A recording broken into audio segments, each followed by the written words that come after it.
to the YouTube channel of MCO Law Office. I am your lady lawyer, Attorney Maria Cecilia Oliva. In this video, I am going to share with you some tips on how to study for law school.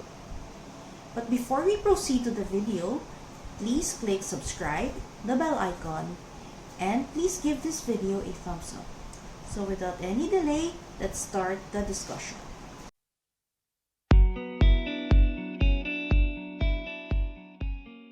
In this video, I will be giving you some tips on how to study for law school.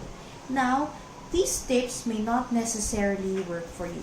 It doesn't matter, as long as you respect whatever works for you.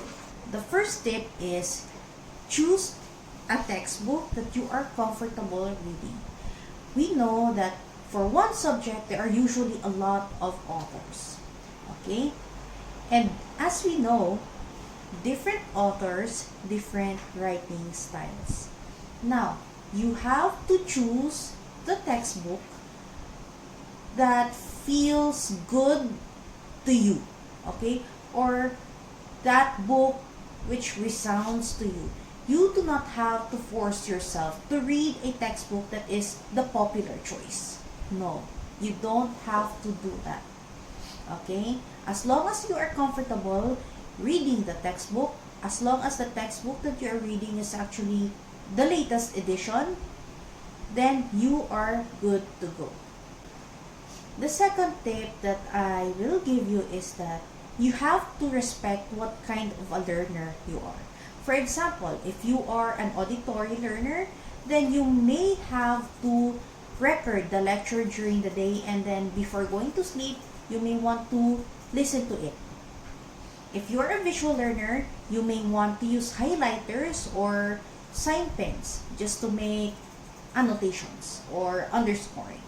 But I would like to say that please do not be too dependent on highlighters. Why am I saying that?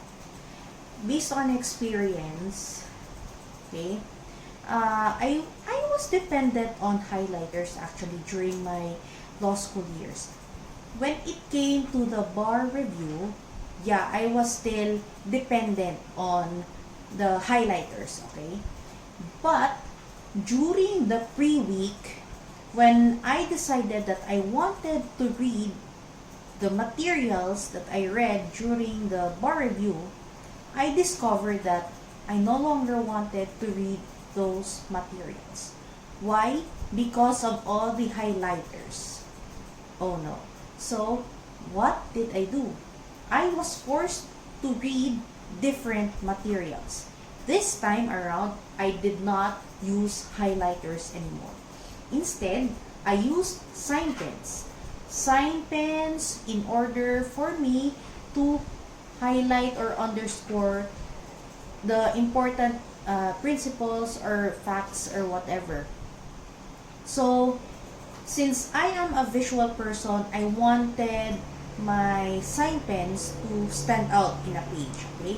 So, I ended up using red sign pens for highlights and annotations. So, you may want to consider, or you may want to reconsider the use of highlighters while you are still in law school, okay? So, yeah. The third tip that I am giving you is that you should read your textbooks and your cases. Full text if possible, okay? But if you are pressed for time and really you cannot read the full text before class, then yes, you can read the case digest. But do not make it a habit to read a case digest, okay? Okay, good. The next tip that I am going to give you is, ito, you have to study in an environment which is most conducive for you, okay? For example, if you find it effective to read in a coffee shop, okay, then you go there and study. But if you are that kind of person who likes to study in the library, then you read at the library. Do not read at a coffee shop. If you like reading or studying inside your room, edi doon ka mag-aral. As long as the environment is conducive for learning para sa'yo, then doon ka. Okay? Walang sapilitan.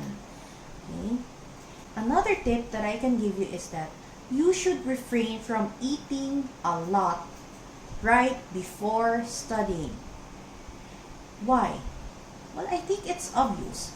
If you are full, you feel drowsy, right? So, if you are studying while drowsy, you cannot expect that every single thing that you are reading will be absorbed, right? Because you are no longer focused in studying. So, refrain from eating too much before studying. Tamang-tama lang na hindi ka gutom, hindi ka rin busog. And as much as possible, please, do not eat junk food, ha? Kung pwede, you eat your fruits and vegetables. Okay? Sige. So, eto. This is very interesting for me. Kasi, you have to respect your body clock. Kapag ikaw ay night owl, huwag mong pilitin yung sarili mo na mag-aral during the day.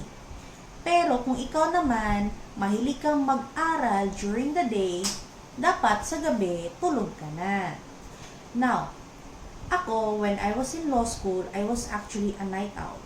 So that, by 10 o'clock in the evening, nagbabasa na ako. And then, I would finish siguro mga between 2 o'clock or 3 o'clock in the morning. Tapos, nagigising ako siguro mga 10, 11 o'clock. And then, 12 noon, lunch, and then 1 o'clock hanggang 4 o'clock aral. And then, 5 o'clock na sa school na ako.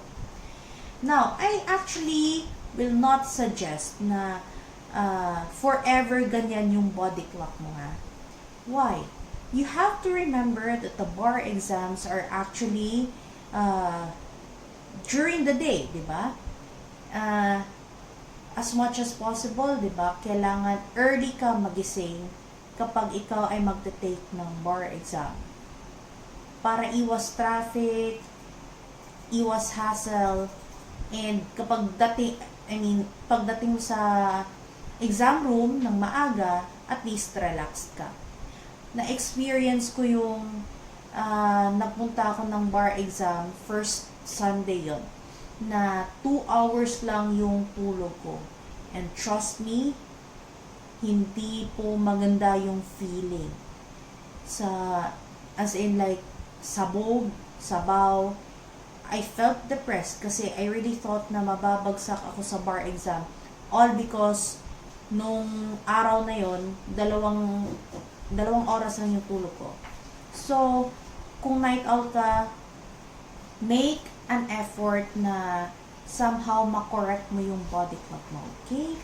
So, yun lang po yung mga tips ko for you. I hope na ma-survive nyo yung law school. Huwag po kayong mawalan ng pag-asa, okay? Oo, mahirap yung law school, but with diligence, with patience, with perseverance, and of course, with a lot of prayer, you will succeed sa law school, and eventually, you will pass the bar exam and become a lawyer. I am your lady lawyer, Attorney Maria Cecilia Oliva of MCO Law Office. I am now signing off.